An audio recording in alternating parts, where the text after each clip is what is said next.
Une enseignante a pleuré après avoir appris la raison pour laquelle son élève lui a donné un parfum usagé et un vieux bracelet.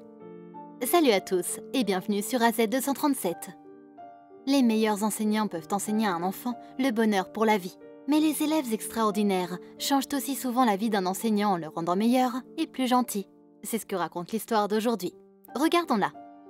Mais avant de commencer, voici la question du jour. Si tu me perds, tu tombes. Qui suis-je? Donnez-nous votre réponse dans les commentaires. La réponse exacte vous sera donnée à la fin de la vidéo. N'hésitez pas à liker la vidéo pour nous encourager. Et si vous êtes nouveau sur la chaîne, abonnez-vous et activez la cloche de notification pour ne manquer aucune de nos prochaines vidéos. Le premier jour de la nouvelle année scolaire, Madame Thompson est entrée dans sa classe où se trouvaient des enfants de 10 ans, bien qu'elle détestait l'un d'entre eux, Teddy. Madame Thompson se sentait heureuse de souligner toutes ses erreurs sur ses devoirs. En tant que nouvelle enseignante, elle devait revoir les biographies détaillées des années scolaires précédentes de chaque enfant et leurs caractéristiques. Sauf pour Teddy qu'elle garda pour la fin. Quand elle vit finalement sa biographie, elle fut choquée. Elle qualifia le garçon d'enfant intelligent et joyeux, qui faisait un excellent travail avec ses devoirs.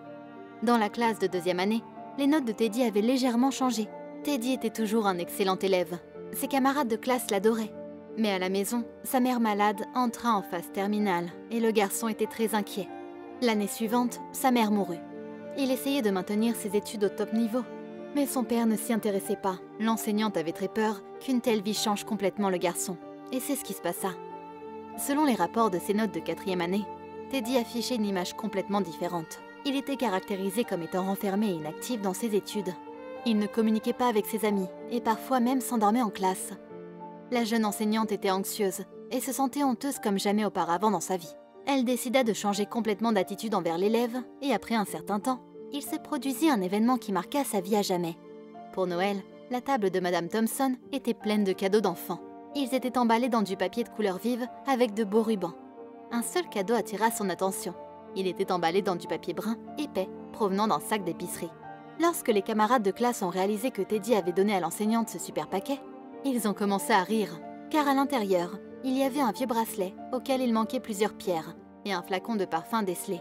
Les rires des enfants ont cessé lorsqu'elle a mis le bracelet et a dit à haute voix « Quelle beauté !» Après cela, elle mit le parfum sur son poignet et l'approcha vers son nez et apprécia l'odeur comme si elle était divine. Le garçon fut le dernier à quitter la classe. Il s'approcha de l'institutrice et lui dit « Maintenant, tu sens comme ma mère. » L'âme de la jeune femme fut bouleversée. Maintenant, elle allait à l'école pour faire plus qu'enseigner l'arithmétique, la lecture ou l'écriture. Elle commença à inculquer aux enfants l'amour de l'apprentissage. Elle travaillait particulièrement avec Teddy. Un an plus tard, il lui glissa un mot sous la porte disant qu'elle était devenue la meilleure enseignante de sa vie. Puis, il alla dans une autre école après environ 6 ans. Madame Thompson trouva une courte lettre de Teddy sur son bureau à l'école. « J'ai fini 3e de ma classe grâce à vous, mon professeur préféré. » 4 ans plus tard, Madame Thompson travaillait toujours dans la même école. Dans une autre lettre, un message de Teddy arriva à l'école, alors qu'il était déjà un jeune homme. Et il avait écrit qu'il avait réussi à obtenir son diplôme universitaire avec des notes parfaites. Il devait payer lui-même ses études, travailler la nuit et étudier le jour. Parfois, c'était si dur qu'il était prêt à abandonner. Mais il se souvenait de Madame Thompson qui, comme sa mère, lui disait toujours qu'il était très intelligent et qu'il deviendrait une grande personne. L'enseignante reçut de nouveau une lettre après 4 années de son merveilleux garçon Teddy. Le message était bref et indiquait qu'il avait obtenu son doctorat en médecine. À la fin de la lettre, c'était signé Teddy F. Stallard. Peu de temps après, Madame Thompson reçut la prochaine lettre pendant le printemps. Elle sortit de l'enveloppe une photographie sur laquelle il y avait non seulement Teddy, mais aussi une belle jeune fille. À l'arrière était écrit ceci. « Ma fiancée et moi sommes sur le point de nous marier. Accepteriez-vous, cher professeur, de prendre la place de la mère du marié à mon mariage ?» C'était si excitant pour Madame Thompson de lire cela. Bien sûr, elle accepta d'assister au mariage de son élève bien-aimé. Le docteur Stallard était heureux de voir le bracelet de sa mère au bras de son professeur. Et quand elle vint pour les féliciter, il sentit le parfum qu'il lui avait offert il y a des années.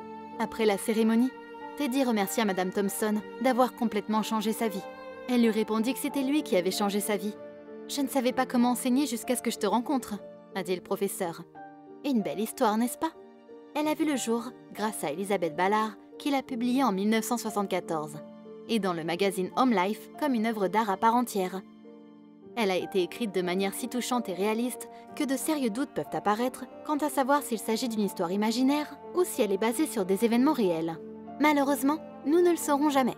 Nous sommes tous des enseignants et des étudiants dès notre naissance. Par nos actions et nos actes, nous montrons aux autres notre attitude envers eux. Et cela est tout aussi important pour nous que pour les autres. Quelle est votre opinion au sujet de cette histoire? Dites-le nous dans les commentaires. Et maintenant, la réponse à la question du jour. L'équilibre. Car lorsque l'on perd l'équilibre, on tombe. Bravo à tous ceux qui ont trouvé la bonne réponse. Nous voici arrivés au terme de cette vidéo. Merci de l'avoir regardée jusqu'à la fin. Surtout, n'oubliez pas de la liker et la partager autour de vous. À très bientôt sur AZ237.